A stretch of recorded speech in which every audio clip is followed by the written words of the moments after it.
Welcome to the fascinating world of developmental psychology, where we explore human development across the lifespan, focusing on physical, cognitive, and social changes. Physical development encompasses the biological and physiological changes from conception to death.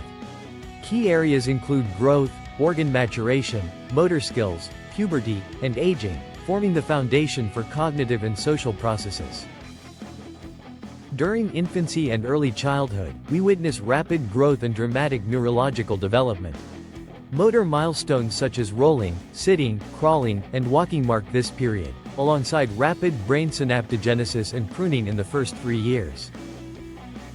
Middle childhood and adolescence bring steady growth, improved coordination, and fine motor skills.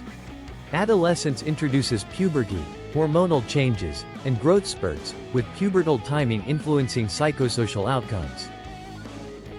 In adulthood, we experience peak physical health and reproductive capacity, followed by gradual physiological decline in middle adulthood, affecting metabolism, sensory acuity, and muscle mass. Late adulthood sees sensorimotor decline and chronic conditions, highlighting heterogeneous aging. Cognitive development involves growth in perception, memory, language, reasoning, and problem-solving.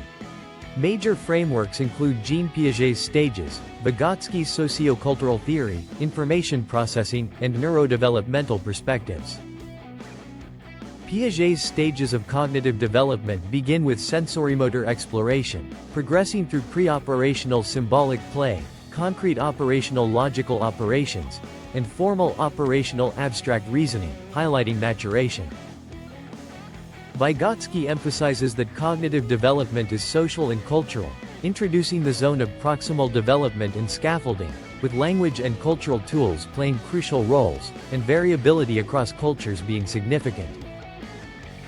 Contemporary cognitive perspectives integrate Piaget and Vygotsky, focusing on information processing aspects like attention, working memory, and processing speed, alongside neurodevelopmental mapping and lifespan patterns of crystallized versus fluid intelligence.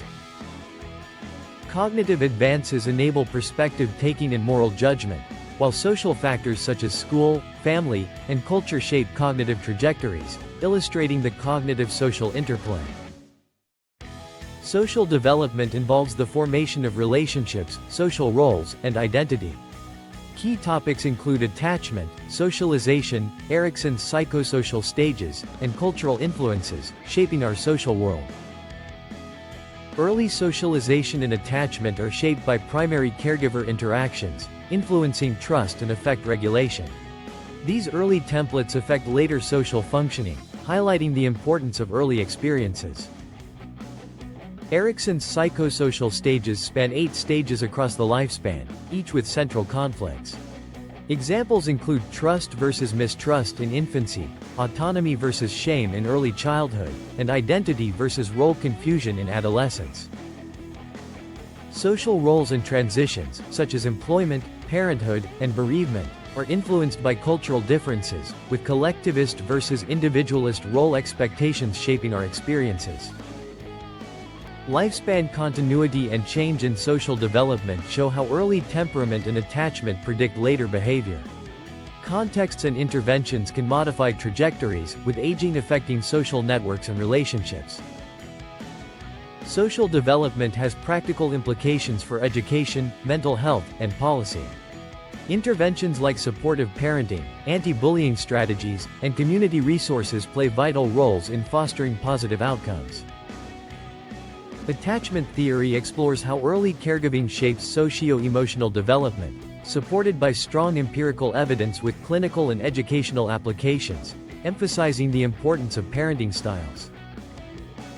Attachment theory foundations include Bowlby's biologically rooted attachment system and Ainsworth's strange situation, identifying secure, insecure avoidant, insecure resistant, and disorganized attachment styles. Attachment has developmental consequences, with secure attachment fostering better emotion regulation, resilience, empathy, and social competence, while insecure or disorganized attachment increases risks for dysregulation and behavioral difficulties.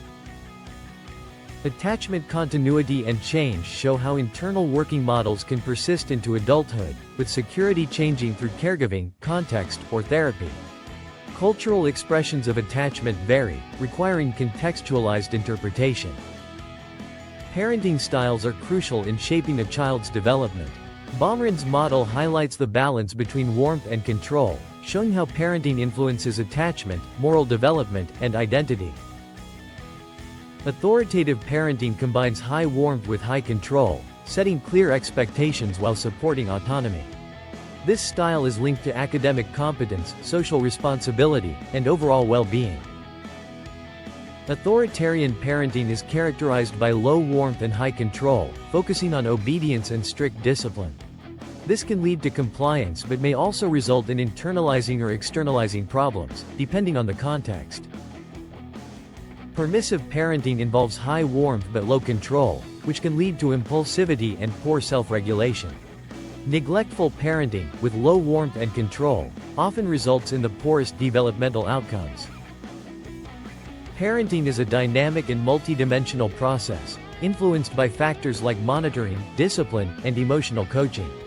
Interaction effects between parenting and child temperament, along with moderators like socioeconomic status, play a significant role. The links between parenting, attachment, identity, and moral development are profound. Consistent caregiving fosters secure attachment and prosocial values, while harsh parenting can hinder moral development and identity exploration. In Southern African contexts, cultural, socio-economic, and ecological factors significantly influence caregiving and development. Context-sensitive interventions and policies are essential for effective support. Development is a lifelong, multidimensional journey where physical, cognitive, and social domains interact continually. Early caregiving has a lasting impact, but change is always possible, shaped by cultural contexts. Consider how local cultural practices shape attachment and parenting in your community. What interventions would best support healthy development across the lifespan here? Thank you for joining us on this learning journey. If you found value, share it with others. Subscribe for more insights, and feel free to engage with us in the comments. Keep questioning and growing.